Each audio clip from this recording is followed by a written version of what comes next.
तर मी 10वीत असताना मला 3000साठी माझा क्लास कंप्लीट करता नाही आला. ताई, तुमच्यावर आलेली ही वेळ आज कोणत्याही विद्यार्थ्यावर येऊ नये म्हणूनच तर सोशल 100 फाउंडेशनची निर्मिती झाली आहे. आणि या निर्मितीमागील निश्चित ध्येय साध्य करण्यासाठी देशाच्या कानाकोपऱ्यातील 2000+ सदस्य अगदी कटिबद्ध आहेत. नमस्कार, माझं नाव चैत्राली विठ्ठल गावटे मर्दान आहे. मी रास्तापेठ इथे राहते. माझी भाची आहे पल्लवी अनिल ठोंबरे. ही सध्या नर्सिंग 3rd इयर मध्ये केम हॉस्पिटल मध्ये शिक्षण घेत आहे. ती 2च महिन्याची होती तेव्हा तिच्या आईचं निधन झालं आणि तेव्हापासून तिचे वडील, तिचे जन्मदाते वडील अनिल ठोंबरे राहणार दौंड हे तिला अजिबात, म्हणजे ती आता 19 वर्षांची आहे, तिला 19 वर्षात एकदा पण भेटायला आले नाही, एकदा पण फोन पण केला नाही आणि काहीच, म्हणजे तिच्याशी काहीच कॉन्टॅक्ट मध्ये नाहीयेत. आणि मला तिला शिकवायचं होतं. एक सिंगल मदर म्हणून मला फार हालाकीचे दिवस सहन करून करून मी तिचं शिक्षण पूर्ण केलेलं आहे. धुणं भांडी तर धुणं भांडी, लोकांच्या घरी हाऊसकीपिंगचं काम किंवा पडेल ते काम करून मी तिला इथपर्यंत पोहोचवलेलं आहे. का तर तिने मागे राहू नये. माझे मिस्टर ती 1लीत असताना वारले. मला माझ्या अनेक नातेवाईकांनी सल्ला दिला की तुझं वय, तेव्हा माझं वय फक्त 23-24 होतं. मला अनेकांनी सल्ला दिला की तू दुसरं लग्न कर, तुझ्याकडे अजून आयुष्य पडले, अजून तुझं कोण बघणार तुला नंतर.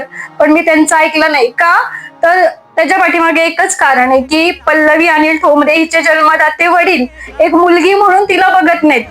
आणि काय खात्री की माझा दुसरा होणारा नवरा हा तिला मुलगी म्हणून बघेलच, म्हणूनच मी दुसरं लग्न करण्याचा विचारही केला नाही. आणि तिचं शिक्षण पूर्ण करण्यासाठी मला खूप अडचणी आल्या. म्हणजे माझं शिक्षण मी शिकत असताना माझं शिक्षण फक्त आर्थिक अडचणींमुळे मला थांबवावं लागलं. मलाही त्यावेळेस खूप चांगले मार्क पडत होते, पण फक्त हलाखीची परिस्थिती होती त्यामुळे मी ते शिक्षण घेऊ नाही शकले. उदाहरण द्यायचं झालं तर मी 10वीत असताना मला 3000साठी माझा क्लास कंप्लीट करता नाही आला.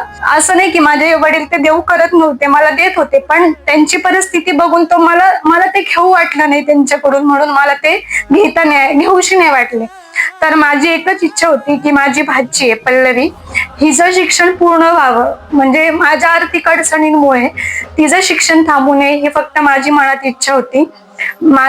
तिचं शिक्षण पूर्ण पाठीमागचं कारण हे 2 आहे. म्हणजे एक तर ती तिच्या पायावर उभी राहण्यासाठी, आणि ती ज्या परिस्थितीतून इथपर्यंत आलेली आहे ती परिस्थिती अनेक विद्यार्थ्यांनी बघून ते शिक्षण पूर्ण करावं त्यांचं, की बाबा फक्त परिस्थिती गरीब असताना आपलं शिक्षण होऊ शकलं नाही ही उणीव त्यांच्या मनात भासू नये यासाठी यावर्षी आम्ही सोशल फाउंडेशन यांची मदत घेतलेली आहे. त्यांनी आम्हाला स्कॉलरशिपसाठी पल्लवीचं नाव सिलेक्ट केलेलं आहे आणि त्यासाठी ते तिला आर्थिक मदत देणार आहेत फी भरण्यासाठी. त्यासाठी मी मनापासून त्यांचे आभारी आहे.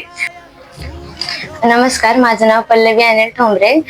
मी राहायला रास्तापेठ 195 रास्तापेठ मध्ये आहे. माझं आता सध्या शिक्षण केम हॉस्पिटलमध्ये GNM 3rd इयरला नर्सिंगला माझं शिक्षण चालू आहे. तर त्याच्यामध्ये मला पहिल्या वर्षाला 75% मार्क पडले आहे व दुसऱ्या वर्षाला 80% मार्क पडले आहे. आता मी 3ऱ्या वर्षाला आहे. माझी आईचं निधन हे मी 2 महिन्याचे असताना झालं होतं.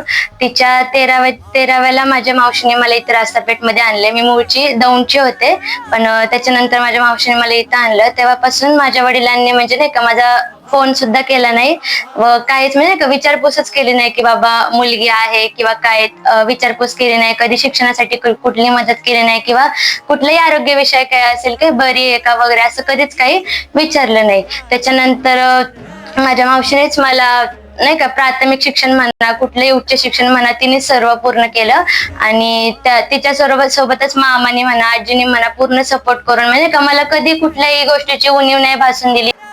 पल्लवी बाळा, मराठीमध्ये एक म्हण आहे, माय मरो पण मावशी जगो. आजच्या या युगात खऱ्या अर्थाने या ओळींना न्याय द्यायचं काम तुझ्या मावशीने केलं आहे.